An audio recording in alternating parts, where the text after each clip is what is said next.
मुमुक्षु ने प्रश्न किया है कि स्वरूप का चिंतन भी विराम ले लेता है। वस्तु नहीं आती, विचार अवश्य होता है।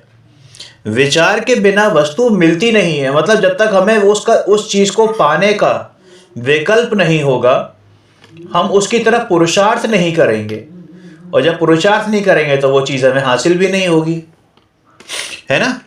तो वही कह रहे हैं कि विचार के बिना वस्तु मिलती नहीं है, और विचार से वस्तु मिलती नहीं है। लेकिन ये भी कह रहे हैं, क्या कह रहे हैं कि विचार के बिना वस्तु नहीं मिलती, लेकिन विचार से भी वस्तु नहीं मिलती है। कितनी सूक्ष्म बात है कि मतलब केवल विचार ही विचार करता रहे कि मुझे भगवान बनना है, भगवान में भगवान में भगवान में भगवान, उससे तू भगवान बन नहीं जाएगा। इस विकल्प से भी तुझे दूर होना पड़ेगा। अरे विचार होगा ही होगा, आएगा ही आएगा, और बीच में व्यवधान बनकर आएगा। समझ में आ गई बात। ये भीतर से उसे व्यवधान मानता है। जो ज्ञानी है वो क्या मानता है? इस विचार को व्यवधान मानता है। बाहर से अनुराग पूर्वक करता है, और बाहर से तो देव शास्त्र गुरु की श्रद्धा ही होती हुई दिखती है ना, अनुराग करता हुआ दिखता है। लेकिन अंदर से उसे मालूम है कि ये सब भी क्या है? पर द्रव्य हैं। बाहर से उदास मन से, रोए रोए मन से नहीं करता है, आह्लाद पूर्वक करता है, प्रसन्नता पूर्वक करता है। बाहर भी देवशास्त्र गुरु की जो श्रद्धा करेगा, भक्ति करेगा, वो आनंद से करेगा, मजबूरी में नहीं करेगा, खींचतान के नहीं करेगा। समझ में आया? और चिंतन भी प्रसन्न चित्त से करता है, क्योंकि उसे मालूम है कि किसका चिंतन कर रहा है। अरे जिसका चिंतन कर रहा है वही तो मैं हूं। बहुत बढ़िया। चिंतन में यह विचार को थोड़ी दिख रहा है ना। चिंतन में भी वो स्वयं है, और विचार का भी लक्ष्य वो स्वयं ही है। मतलब जिस चीज का चिंतन कर रहा है और जो चिंतन कर रहा है, दोनों जब एक ही हैं, तो फिर वहां पर दुख का नाम मात्र भी क्यों हो। हाँ, इस तरह महिमा बढ़ते बढ़ते अंत में विचार थम जाता है, और दूसरे समय में अनुभूति हो जाती है। फिर ये वो कल एग्जाम्पल दिया था ना, बर्फ बनाने वाली प्रक्रिया का एग्जाम्पल दिया था, ठीक है। फिर इसके बाद ये कहते हैं कि वो आनंद की भी कामना नहीं है, कि उसको आनंद हो तो भी वो उसको चाहता नहीं है। मतलब आनंद की तरफ दृष्टि नहीं होती, क्योंकि आनंद की तरफ दृष्टि होगी तो भेदों की तरफ दृष्टि होगी। हाँ, उसकी दृष्टि उस आनंदमयी पर होती है, तो ही आनंद प्रकट होता है। दृष्टि जब आनंदमयी पर होती है तो ही आनंद प्रकट होता है। आनंद पर दृष्टि हो तो फिर आनंद ही नहीं होगा, फिर तो गुण भेदों पे दृष्टि हो गई ना। अरे अनंत धर्मों पे दृष्टि रखेगा तो धर्मी कहाँ जाएगा, है ना। हाँ, अरे धर्मी पर दृष्टि होती है तब अनंत धर्म प्रकट होते हैं। उसको उधर झांकता भी नहीं है, लेकिन फिर भी वह आनंद जानने में तो आता है। फिर भी जानता है कि हाँ, आनंद ही आनंद है, आनंद ही आनंद है। अरे ज्ञान की ताकत ही ऐसी है, उसका नया काम हुआ है ना। अरे तो जो उसका फल है वो अगर जानने में नहीं आए तो फिर इसको कैसे मालूम पड़ेगा कि कोई नई चीज हुई है, नया काम हुआ है। क्यों भैया? अगर उसका देखो, ज्ञान की पर्याय भी तो बदली ना। निर्मल ज्ञान हुआ, वो सम्यक ज्ञान हुआ। दृष्टि बदली तो सम्यक दृष्टि हुई, है ना। तो बस ऐसी आनंद जब प्रकट हुआ तो वो चारित्र जो प्रकट हुआ उसका, वो आनंद की जो हिल्लोरें उठी, अरे उसे अपने अंदर ही मालूम पड़ता है कि अंदर कोई नया कार्य हुआ है। लेकिन उसकी दृष्टि कार्य पे नहीं जाती, उस कार्य जिसके अंदर हो रहा है उस पर दृष्टि रहती है। कार्य तो अपने आप हो रहा है, वो तो बस उस कार्य के फल का आनंद लेता है। शादी हुई है तो घर में तो कुछ दिखना चाहिए ना, तो है। हाँ, इसलिए आनंद का जन्म होता है, लेकिन फिर भी ये उधर लक्ष्य को घुमाता नहीं है, उपयोग उधर जाता नहीं है, उपयोग अंदर रहता है तब तक वो आनंद रहता है। जब तक उपयोग अंदर रहता है तब तक वो आनंद रहता ही रहता है। और उपयोग वहां से डिगा, कहां से डिगा? अंदर से डिगा, सो ये वो आनंद भी काफूर हो गया। अरे पूर्ण शांति रहती है, जो शांति प्रकट हुई, जो सुख प्रकट हुआ है, सुख गुण प्रकट हुआ है, उतना तो हमेशा रहता है। वो जो आनंद होता है ना, आनंद जो वो पल है, पल क्षण जिस समय आनंद प्रकट हुआ है यानी अनुभूति हुई है, भले ही वो अनुभूति अब नहीं है लेकिन वो सुख गुण तो अब हो गया, तो वो सुख गुण तो अपना कार्य कर रहा है ना। शांति तो अभी भी है, चाहे वो अनुभूति नहीं है लेकिन शांति तो अभी भी है। मतलब वही है ना कि शुद्धोपयोग नहीं है लेकिन शुद्ध परिणति जब तक रहती है तब तक शांति भी बरोबर रहती है, उतना तो हमेशा रहता है। लेकिन वो जो आनंद जिसको अपन सारे गुणों की पर्यायों का निचोड़ कहते हैं, वो जो आनंद है क्षणिक, क्षणिक नहीं है वो जो अंदर से आया है ना। अरे भाई वो क्या है कि वो जैसे वो एग्जाम्पल दिया था, कल भी आई थी बात, कि जो पेय है पीने वाला है ना, उसमें हम एक चीज मतलब उसको पीने से पहले हमें मालूम है कि इसमें नमक भी है, चीनी भी है, मसाले भी हैं, फलाना भी है, ढमाका भी है ना। लेकिन जब हम उसको पी रहे होते हैं तो उसको उसका अखंड अखंड अनुभव कर रहे होते हैं और आनंद ही आनंद, आनंद ही आनंद का अनुभव कर रहे होते हैं। समझ में आया? तो उसको पीते समय मात्र आनंद को भोगते हैं, उससे पहले विचार जरूर है कि इसमें क्या नई चीज है। इस तरह वस्तु की महिमा करता हुआ उसी में लीन हो जाता है। आहा,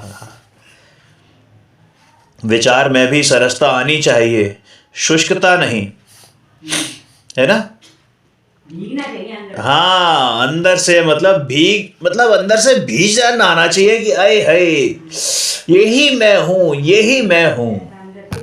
हाँ, इस जीव को ज्ञान में सरसता आती ही नहीं है। अरे सरसता आती ही नहीं है, सरसता आती ही नहीं है।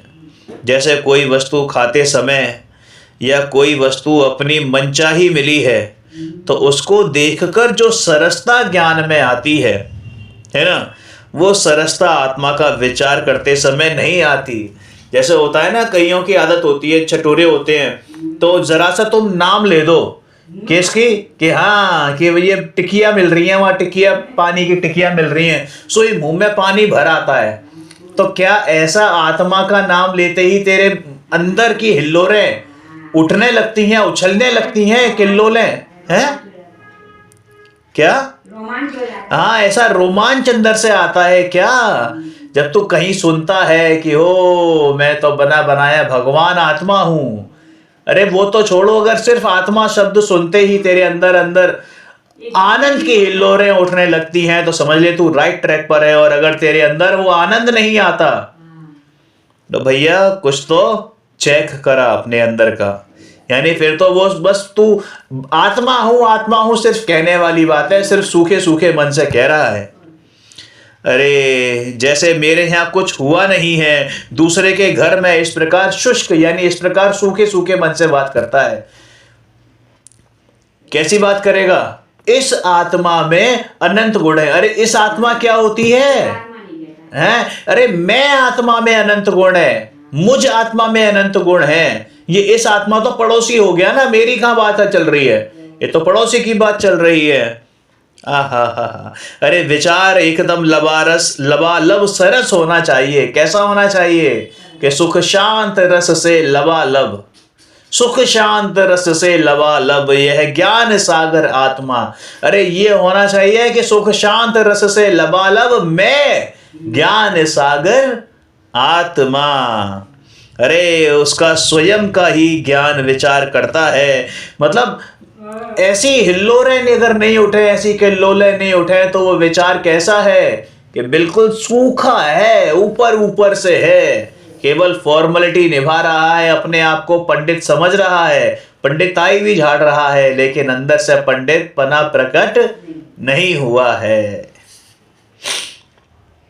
फिर प्रश्न करते हैं कि मिथ्या दृष्टि का जो आत्मसन्मुख विचार है, क्या वह विचार भी प्रसन्नता से लबालब होता है? अरे भाई, किसी का भी विचार हो, किसी का भी विचार हो, चाहे वो सम्यक दृष्टि हो, चाहे वो मिथ्या दृष्टि हो, चाहे वो अर्यंत हो, चाहे सिद्ध हो, अरे किसी का भी विचार हो, अगर वो आत्मसन्मुखता की तरफ जाने वाला विचार है तो वो प्रसन्नता वाला ही होगा। क्या कह रहे हैं? प्रसन्नता वाला ही होगा। अरे अत्यंत प्रसन्न, अत्यंत प्रसन्न, प्रसन्नता से लबालब होता है। अरे जिसने आज तक आत्मा को चखा नहीं, लेकिन वो आत्मा की तरफ जा रहा है, तो सोचो उसको जाने मात्र से कितना आह्लाद होगा, उसको है, उसको जाने मात्र से कितना आह्लाद होगा, उसका नाम सुनने मात्र से कितना आह्लाद आएगा। भले ही उस समय उपद्रव हो, लेकिन वो हिलता नहीं है।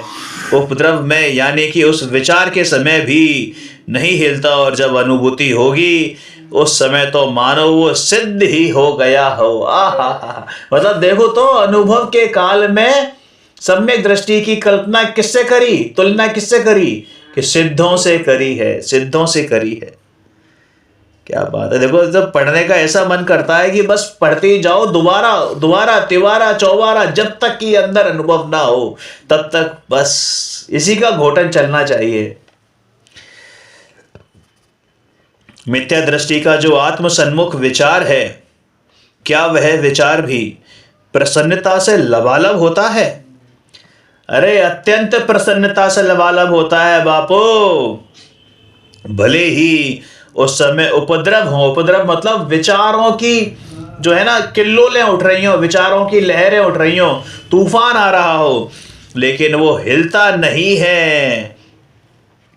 समझ में आया? यानी उस विचार के समय भी नहीं हिलता, और जब अनुभूति होगी तो उस समय तो मानो वो सिद्ध ही हो जाएगा। अरे भाई अरे उस समय उपद्रव हो, सातवें नरक में भी हो, तो भी इसको प्रसन्न भाव होता है।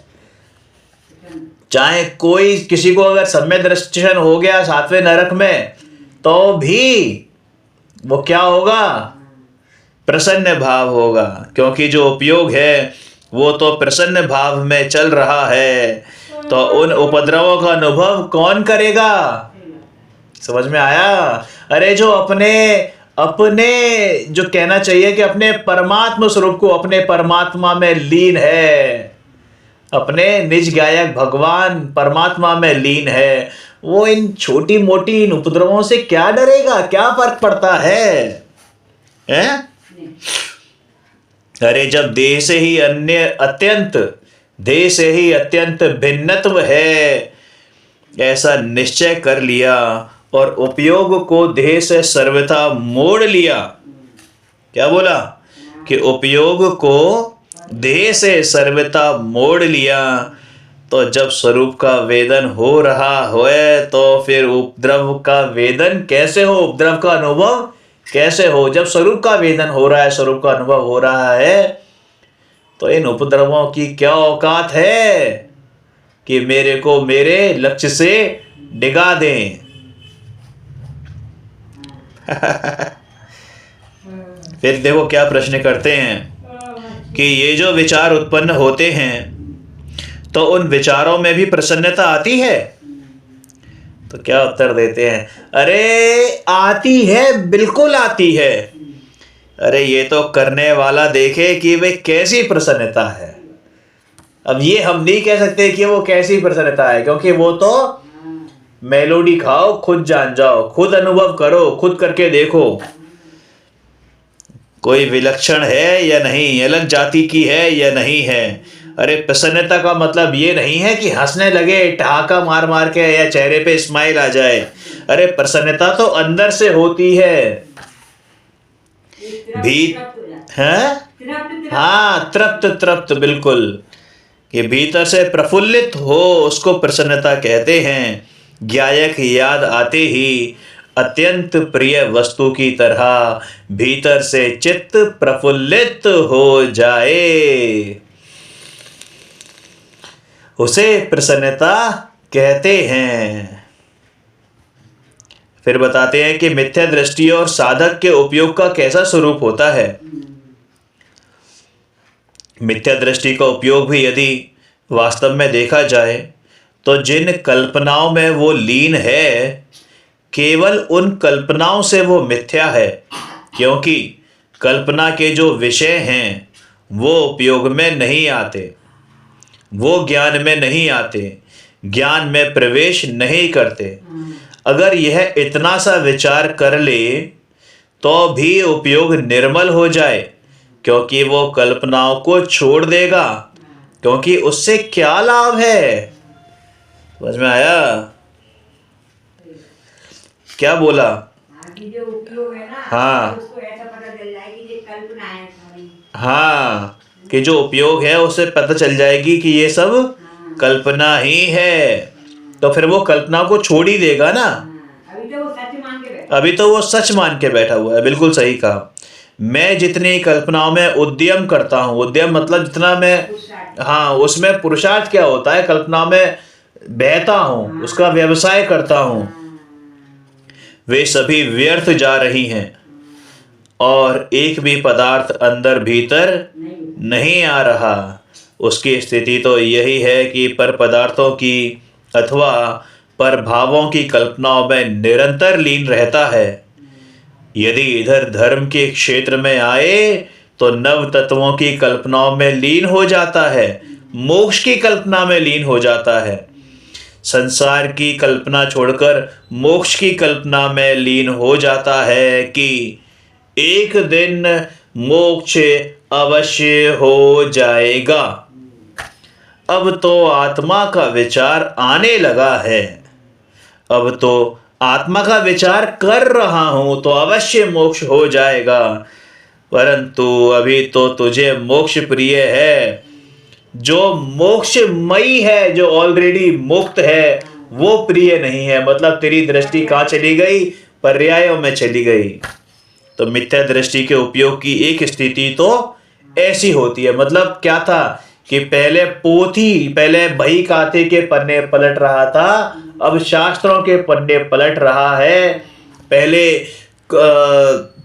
बाहरी दुष्परिणाम अशुभ परिणामों में जा रहा था, अब वो शुभ परिणामों में गोते खा रहा है, लेकिन अभी तक अपने अंदर तो गया नहीं।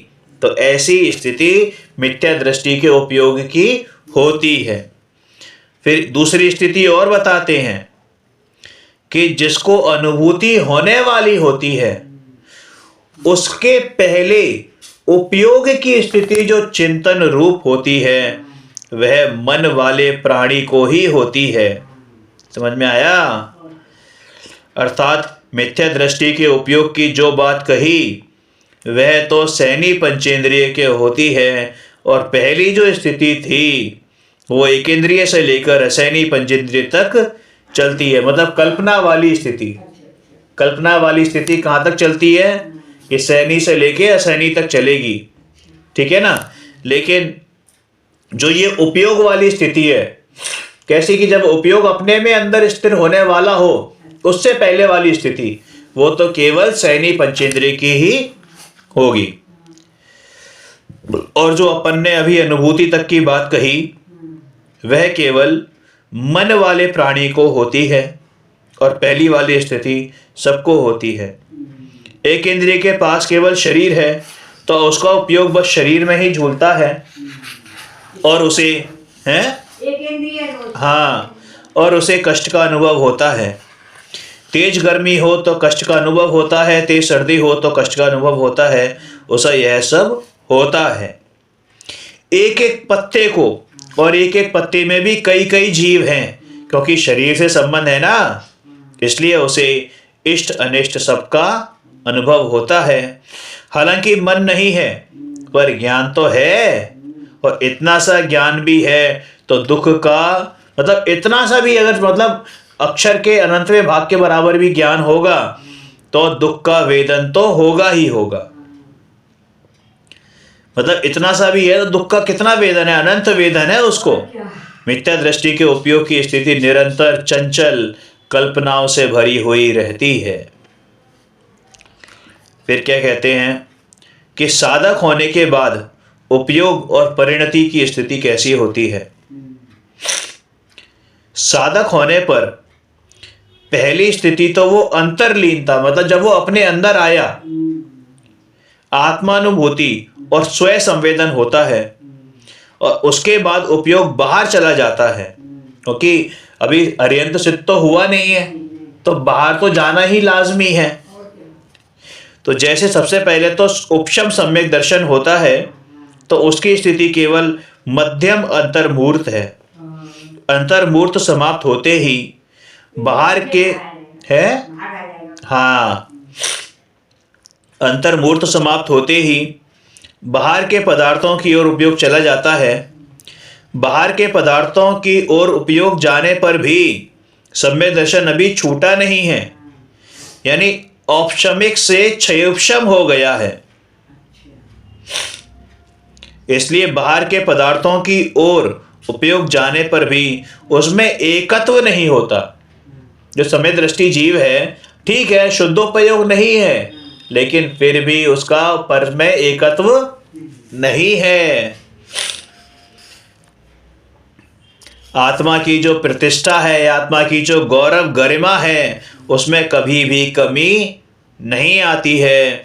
उसको ज्ञान में बैठ गया है ना, अरे अब तो अनुभूति हो गई, तो सदा के लिए एक उपास्य यानी कि उपासक करने योग्य ऐसे देव की तरह, उपासना करने वाले देव की तरह सर्वोत्कृष्ट स्थान पर वो बैठ गया। कैसे? अपने अंदर। वो कौन सा उपास्य देव? अरे मैं ही तो हूँ, अब वहाँ बैठ गया है। इसलिए उपयोग बाह्य पदार्थों में भी जाता है, क्योंकि कमजोरी है, परंतु चित्त में तो यही रहता है कि मैं यहाँ से ना हटूं। क्या कहते हैं कि मैं यहाँ से ना हटूं। उपयोग बाहर चला जाता है, अर्थात बाहर के पदार्थों को लक्ष्य कर लेता है, चला नहीं जाता है।